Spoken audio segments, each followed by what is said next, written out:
The chamber was supposed to be quiet that morning, a routine session, another roll call in a long season of politics. But then, like a thunderclap splitting the air, it came. The words that turned every head, stiffened every shoulder, and froze. Even the cameras, the voice spat across the aisle, sharp as a knife, are nothing more than a fraud draped in a flag. Gasps echoed against the marble walls. The room, once filled with the dull hum of formality, now pulsed with a dangerous silence.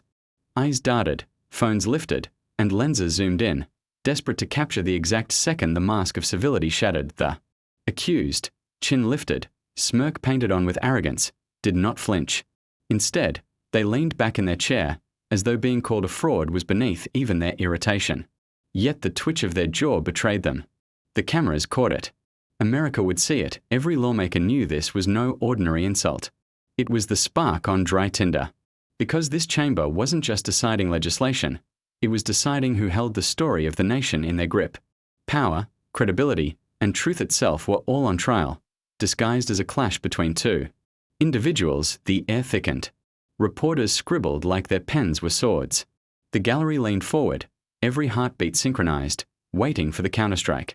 Somewhere deep in the shadows of the chamber, aides and strategists exchanged nervous glances. They had rehearsed for debate, but no one had prepared for open war. The silence stretched, unbearable, electric. And then, with a voice calm enough to rattle bones, the reply came. You think patriotism is a costume you can wear. But the people know better. They see through the performance. The smirk faltered.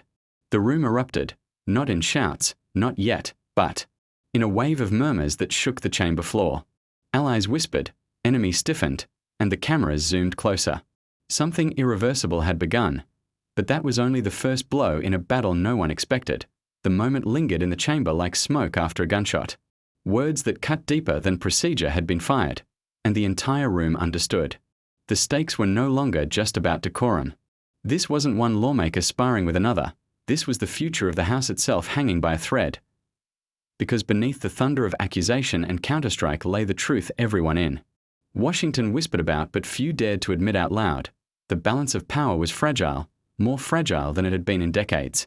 A single moment, a single confrontation, could tip the scale and decide whose vision of America would dominate tomorrow's headlines, tomorrow's laws, tomorrow's very identity. And so, when the chamber trembled with that charged silence, the implications rippled far beyond marble columns. Television anchors scrambled in their studios, murmuring in producers' ears, *clip it. Run it. Lead story tonight. Social media feeds exploded like fireworks, hashtags forming in real time, hashtag fraud in the House, hashtag truth or theatrics, hashtag hidden vote. For progressives watching across the country, especially those who had fought, bled, or sacrificed to have a seat at America's table, this wasn't just a fight about procedure, it was personal. Every immigrant family who had faced suspicion, every worker dismissed as invisible, every voice silenced in the corridors of power, could see themselves reflected in that chamber. They knew this clash was about more than words. It was about belonging, and yet, for the establishment, the smug faces who had worn power like armor for years, this drama felt like a threat to their entitlement. They laughed, they scoffed, they whispered among themselves as if the confrontation were just another headline to spin, another storm to ride out until the cameras turned elsewhere.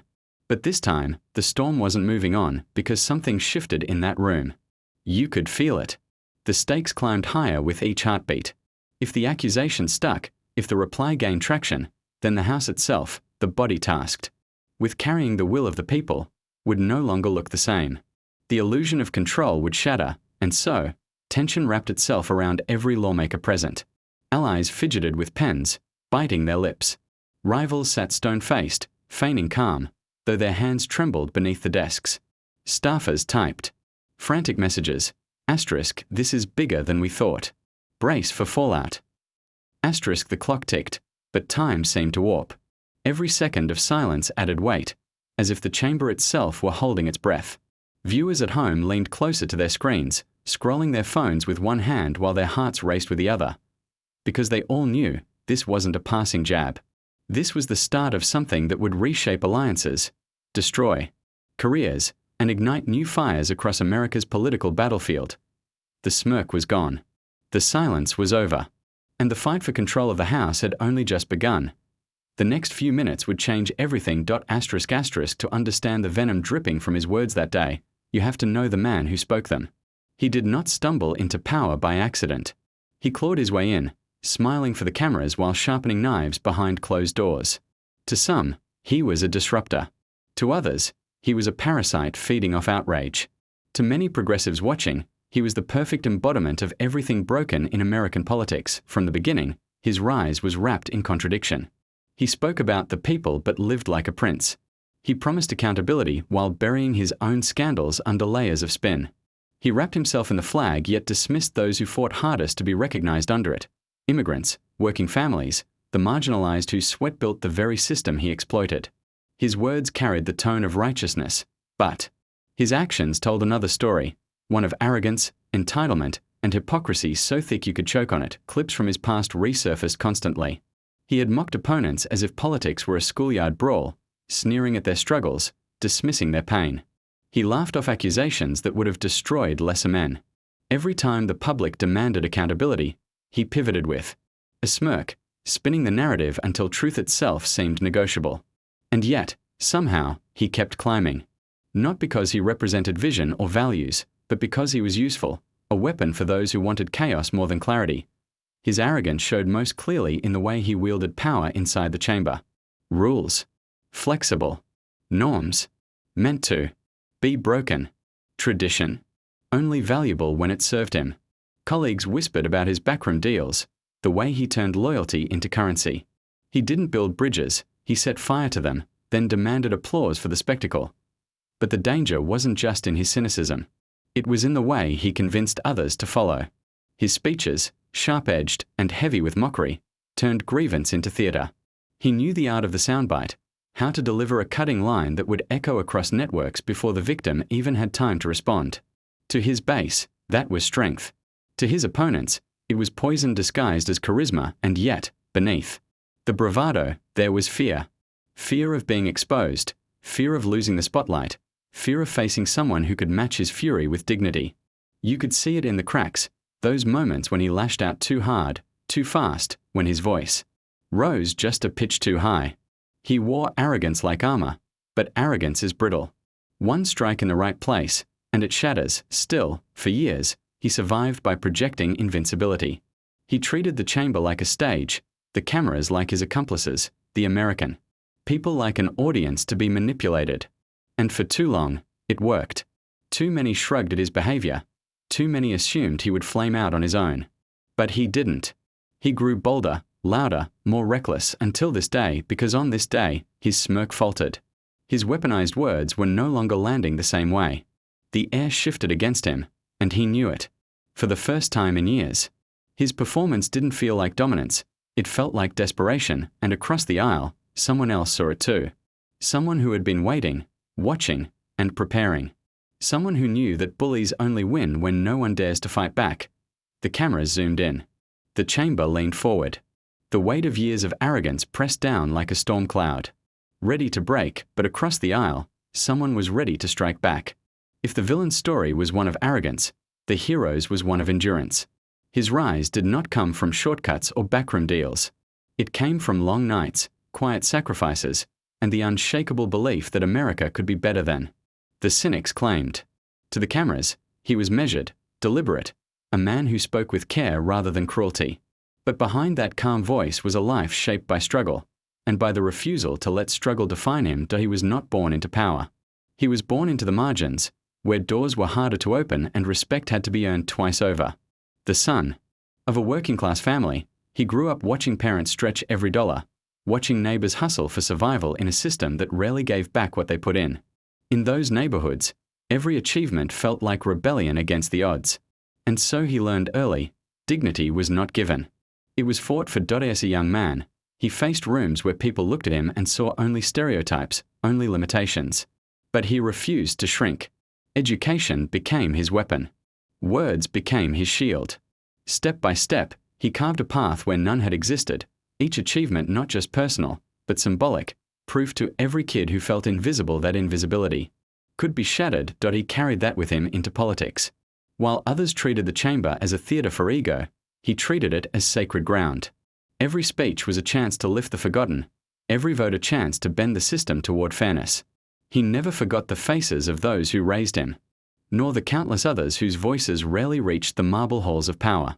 To him, politics wasn't about spotlight, it was about service. His colleagues describe him as steady, almost unshakable. In a world addicted to outrage, his calm, dignity was its own kind of defiance. He didn't need to shout to be heard. He didn't need insults to command respect. His power came from patience, discipline, and an unyielding sense of purpose. Where others saw chaos, he saw opportunity to restore trust, to remind the nation that leadership is not noise, but clarity, and yet, his calm did not mean weakness. Beneath the composure was fire. He had watched his community targeted, mocked, and dismissed too many times to stay silent when arrogance strutted across the chamber. Flaw. He knew the cost of silence, knew how easily bullies fill the vacuum when good people hesitate. That knowledge had hardened him into a fighter, not with fists, but with conviction sharp enough to cut through deceit. This was the man who sat quietly as the villain's insults echoed across the chamber. He didn't flinch. He didn't fire back in haste. He waited, as he always had, for the right moment. Because he understood that words are not just sound, they are weapons, and timing is everything. His story was not just his own.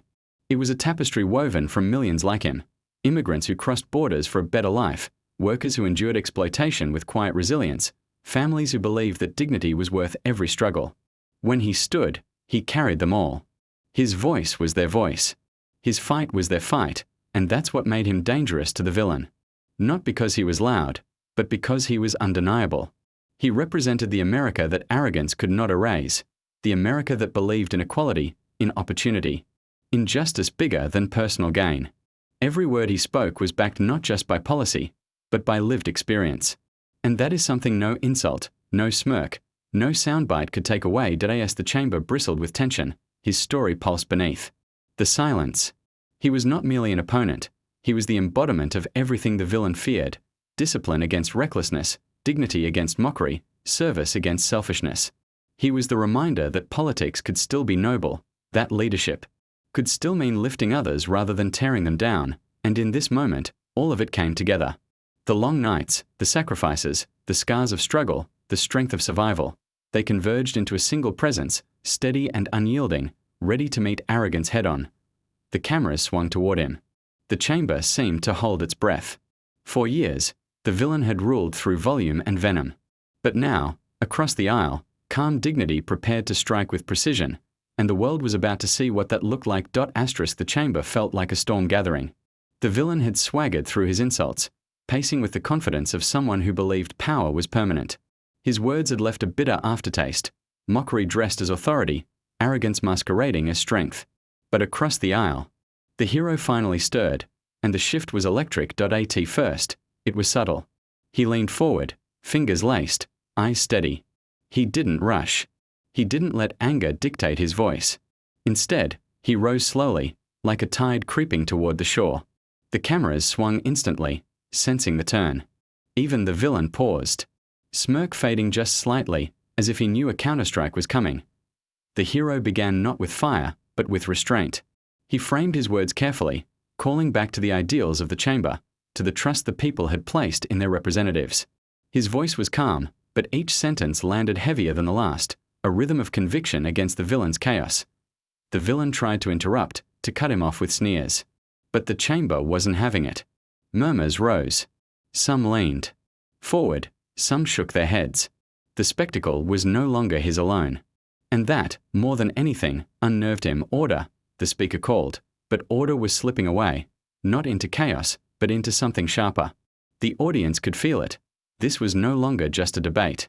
It was a test of character in real time. The villain lashed out again, raising his voice, accusing the hero of weakness, of disloyalty, of being too soft for the hard business of power. His words echoed with venom. But the louder he got, the calmer the hero became. That contrast, rage versus poise, was unbearable to watch because it revealed the truth. One man was unraveling, the other was rising. Every jab the villain threw only exposed his own desperation. He leaned on theatrics, on volume, on bluster. But the chamber's eyes were fixed on the hero, who absorbed it all without flinching. He wasn't here to trade insults. He was here to expose something deeper. The rot behind the performance, the debate quickened. Lines flew like arrows. The villain circled back to fear, to division, to claims that only his brand of leadership could save the nation. But the hero answered with unity, with facts, with a steady cadence that felt less like argument and more like a reminder. This is what leadership should sound like. Tension rippled across the room. Viewers at home leaned in. Commentators were already scribbling notes, ready to declare whether this would be another empty shouting match or the moment something shifted, and then came the slip. In his frenzy, the villain stumbled over his own talking point, twisting his claim until it contradicted a statement he had made just days before. The chamber caught it instantly. An audible murmur swept through. The villain tried to bulldoze past, but the damage was visible. His face reddened, his gestures grew sharp, frantic. The hero let the silence hang. He didn't pounce immediately. He let the weight of the villain's mistake sink in. The restraint was surgical, almost cruel in its precision. When he finally spoke, his voice was even softer than before, forcing the chamber to lean in, and then, with deliberate calm, he lined up the contradiction, word by word, turning the villain's own statements against him. The effect was devastating. Not loud, not theatrical, but undeniable. The villain shifted in his seat, jaw tightening, eyes darting. For the first time, his confidence cracked. The chamber was silent now, holding its breath. This wasn't the knockout. Not yet. But everyone could feel it coming. The villain had walked straight into the trap he swore he was too clever to fall for. And the hero, steady as ever, was about to spring it, and then the MIC drop came. The chamber was silent, a silence so deep it felt as though even the cameras had stopped humming. The villain sat rigid, his smirk gone, his bluster retreating. Everyone could feel the tide shifting, but no one yet knew how far it would go. Then, the hero leaned into the microphone, his voice deliberate, low, commanding. He didn't start with the villain. He started with the people. He spoke of the teachers who bought their own supplies because budgets were slashed while politicians boasted of fiscal responsibility. He spoke of the immigrant families who worked double shifts just to make rent, only to be called a burden by those who had never spent a single night hungry.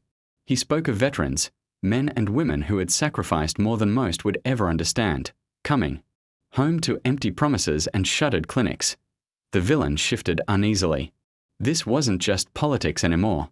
This was the raw pulse of the country, spoken in a way that cut through spin and landed straight in the gut. And yet, the hero said, pausing to let the silence thicken, we sit here listening to lectures about power, about who deserves it, about who gets to keep it. We are told that arrogance is leadership, that cruelty is strength, that division is strategy. The chamber stirred. Even those who rarely applauded were nodding now. The villain tried to interject, but the speaker held firm. The gentleman has the floor. The hero's voice sharpened. You speak of loyalty, but not to the people. You demand obedience, but only to yourself. You claim to protect America while mocking the very Americans who built it brick by brick. Farmers, factory workers, immigrants, who carried nothing but hope. Students buried in debt yet still daring to dream. These are not your pawns. They are this country's soul. Gasps and murmurs swept the room. On social media, clips were already being sliced and posted, captions flashing. Asterisk, did you hear that? Asterisk, the hero leaned closer to the MIC, his tone tightening. You call yourself a defender of freedom. But freedom is not a weapon to swing at your enemies. It's a responsibility to all our people, even the ones who disagree with us, even the ones you dismiss. The villain sat stiff, fists clenched, lips pressed so tight they seemed to vanish. His supporters behind him shifted in their seats, unsure whether to clap or stay silent. Then came the moment. The hero reached into his folder, pulled a printed page, and held it up. It was a transcript. His eyes locked on the villain. You stood on this floor, not 2 weeks ago, and declared, on record, that America must never turn its back on its workers. You said, and I quote, our duty is to fight for the forgotten man and woman of this country. Yet days later, you proposed cuts that would strip healthcare from those very workers. You promised protection and delivered betrayal.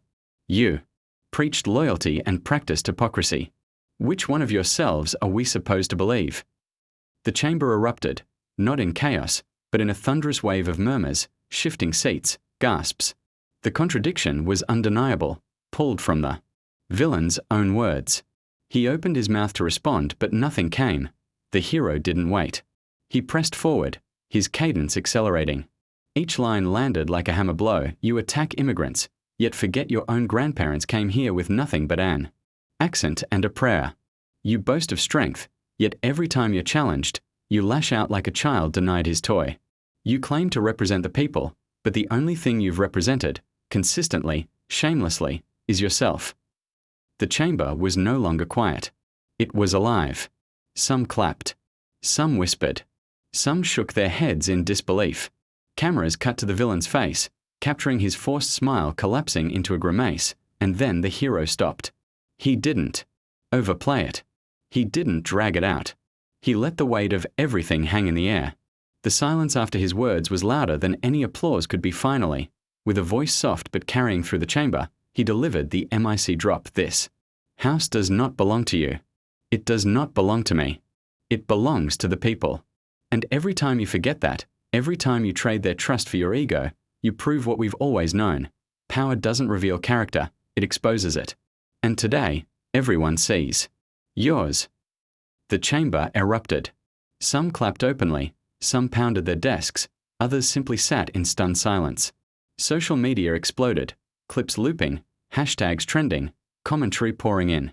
Asterisk hashtag exposed asterisk began to climb within minutes.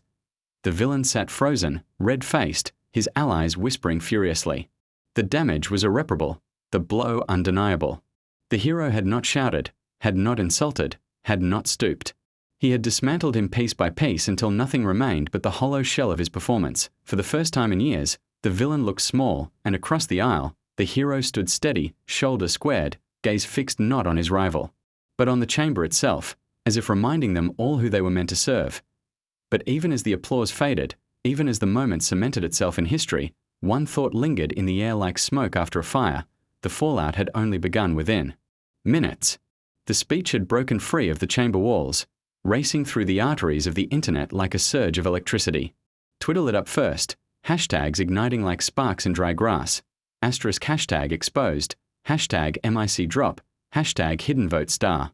Clips of the hero's final words, power doesn't reveal character, it exposes it, were already looping endlessly, spliced with fire emojis, reaction gifs, and captions declaring, asterisk, this is history. Asterisk newsrooms scrambled. Producers barked orders into headsets. Anchors who had been mid-commercial break returned to camera with breaking banners flashing. Asterisk asterisk historic floor clash rocks house asterisk asterisk. Analysts debated the significance, some calling it a once-in-a-generation takedown, others warning it was only the opening salvo of a brutal war to come. On TikTok, edits flew. Dramatic music underscored the hero's speech, cinematic filters cast him as a lone warrior against corruption. Young creators stitched themselves cheering mid-clip, their voices cracking with pride. This is what leadership looks like, one viral post said. Another simply captioned, asterisk, he spoke for all of us. Asterisk, meanwhile, the villain's camp fumbled. Statements were drafted, walked back, redrafted. His aides flooded reporters with spin, insisting the attack was grandstanding and mischaracterization. But the damage was visible in every headline, every trending topic, every meme comparing him not to a leader but to a crumbling statue, imposing at first glance, hollow within. Cable networks replayed the confrontation on loop, each slow motion. Pause punctuated with sharp commentary. Progressive voices celebrated, calling it a long overdue check on arrogance. Conservative hosts seethed, dismissing the speech as performance art. Yet even in their outrage, they amplified it, ensuring the clip reached audiences far beyond its original chamber, and for ordinary people, the moment felt different. Not like another partisan skirmish destined to vanish by tomorrow, but like a pulse of something bigger. Immigrant communities reposted the speech with captions in Spanish, Urdu, Mandarin, translating the words into their own voices, their own pride. Union leaders shared it with hashtags like asterisk hashtag for the worker star. Teachers passed it along in group chats, whispering, finally, someone said it. But behind the applause lurked unease. Commentators warned of retaliation. Power, once threatened, never retreats quietly. Whispers swirled of closed-door meetings, of strategists plotting revenge, of moneyed donors dialing phones with clenched teeth. The villain might have been wounded, But a wounded rival could be even more dangerous, and so the narrative split in two. On one side, triumph, a hero who had spoken truth and electrified millions. On the other, tension, a system rattled, its cracks widening, its future uncertain. As midnight approached, the video crossed 10 million views. Hashtags trended globally. The hero's words became the internet's refrain. The villain's silence became the internet's joke. Yet beneath the noise, in the quiet hours where headlines fade and strategies harden, something heavier pressed in. This wasn't the end. It wasn't even the peak. It was only the tremor before the quake.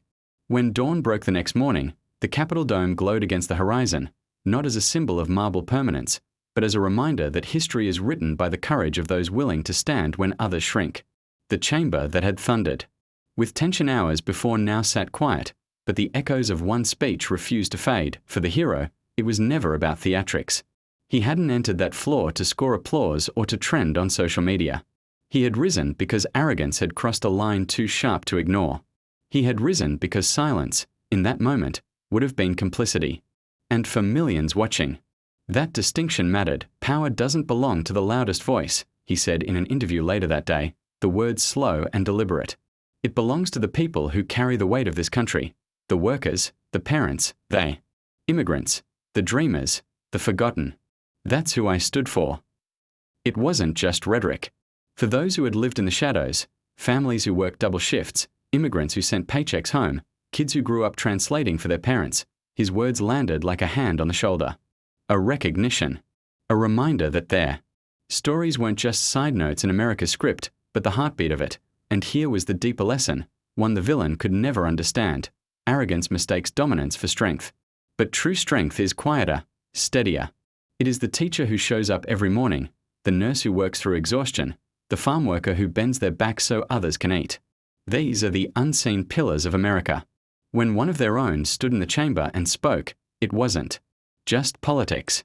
It was vindication, yet even vindication carried weight. The hero knew victory in one speech did not dissolve decades of entrenched power. He knew the forces aligned against him were already recalculating, already sharpening their knives. But he also knew something had shifted. The myth of invincibility had been cracked, and in its place, millions now glimpsed possibility. He closed his remarks not with triumph but with caution. This isn't about one night or one vote. It's about a country deciding what it wants to be.